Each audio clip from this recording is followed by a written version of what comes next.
Put these in, got them getting level on a solid tamped down gravel base.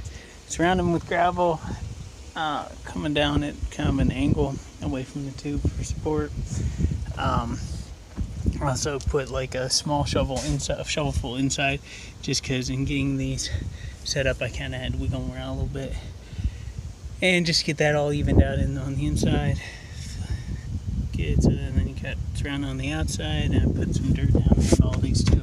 So basically at this point we just need to put the concrete in and the rebar and the holders for the posts, the saddles, and then some rebar to connect to the trailer. So I've been forgetting to do these and whatnot, but Jim was just here, and we got, well, I guess I haven't done that much. It's just a little inside. We got concrete poured, and we got those in. That's what, well, the saddles there will hold the 6x6s. Obviously this needs to dry before I do anything with that, but I'm going to go ahead and measure the distance just to double check that and figure out which of these is the furthest.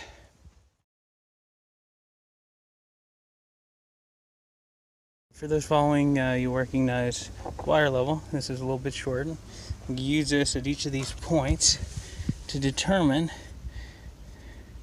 the difference in height between them. It looks like I might have to lower my tub a little bit just to get the reading in the vicinity where I want it, but we'll see. So anyways, that'll help me determine the difference in height between them, which will help me determine the length of my post.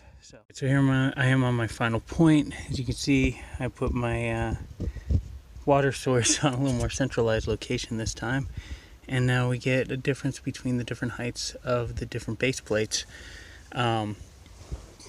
So obviously they are not all at the same height, although a couple of them are fairly close, but that's perfectly fine. I can adjust the posts accordingly. So there we go. Okay, so one more here. This is going a little bit slower than I intended. So here we have D.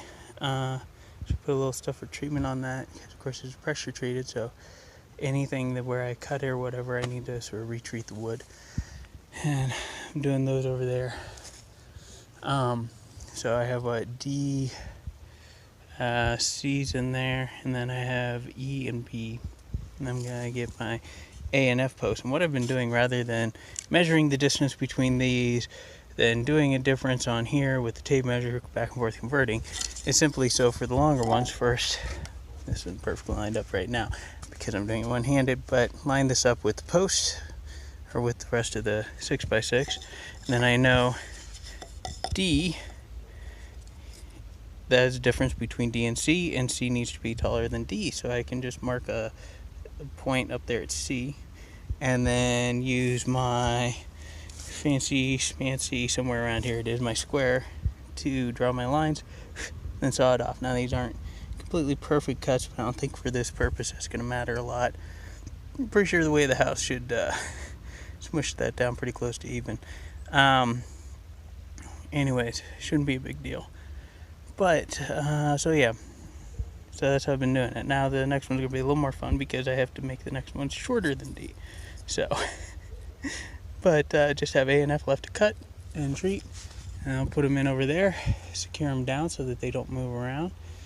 And then I'm going to drop the house down onto them.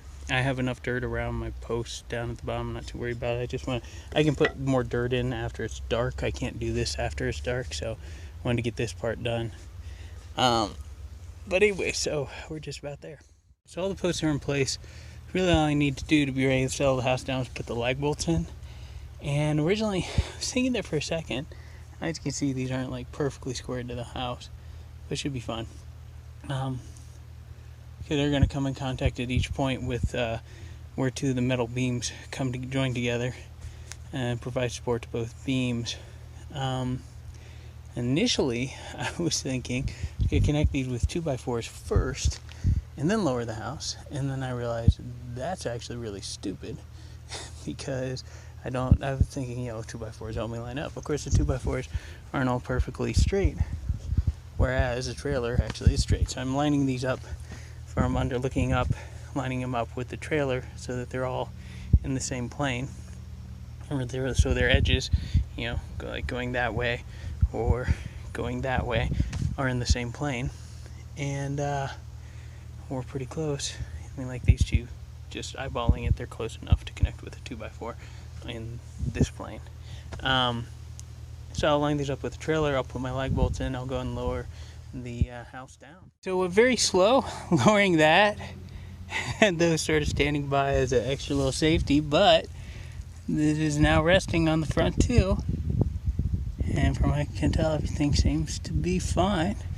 You got two beams. I did press up into the metal a bit, but you got those two beams right there, so that should be fine. You got the other post making contact over there. Now, just need to work on these, and these ones are actually pretty close, so shouldn't be too hard. Alrighty, good times. On a tight schedule, trying to get this done, so just show you guys real quick. On the last one, you can see just slightly off of there. I've removed that jack, the jack over there. About to remove this, which is the last jack. Everything's pretty much making contact. This, I actually put a little rock right under there to move this, just to aim it up so that it wasn't gonna hit the siding. Just be a little extra sure, which of course I'll compact right into it once the weight's setting on it. But I don't know, just being picky. You can see it's not quite perfectly lined up down there, but it's definitely close enough. So these are right where I wanted them.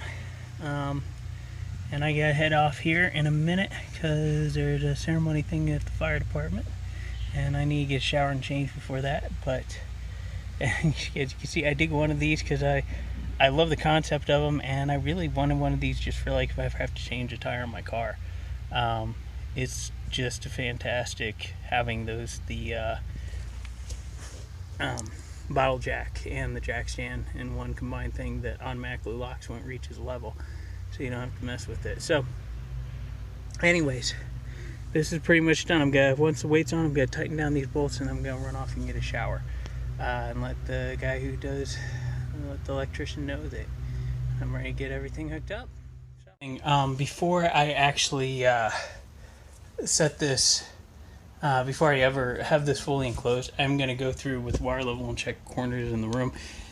Make sure things aren't too far off just to be safe. The door's already hanging straight and not catching anymore since it's hanging straight, so that's nice. But anyways, of course it's caught now. So I don't know, that might expand it when I put all the lifetime on it. Whatever.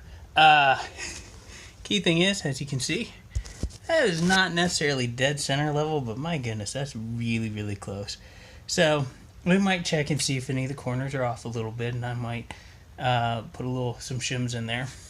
So we have that direction, corner to corner direction. Obviously, I'm not doing the whole house. I'm just doing over here by the door, like that, and like that. So I got it that level just by making sure that what my starting point was and cutting the post out here to the correct length, and it is completely setting on the post now. All the weight is off the jack stands and off the tongue, which, by the way, I will say I think having the weight that long on the tongue might create some problems. Has to do with how well the door's closing. It's not there's no obvious damage, but the door started sticking a bit more, which worries me now that I might have created a problem there.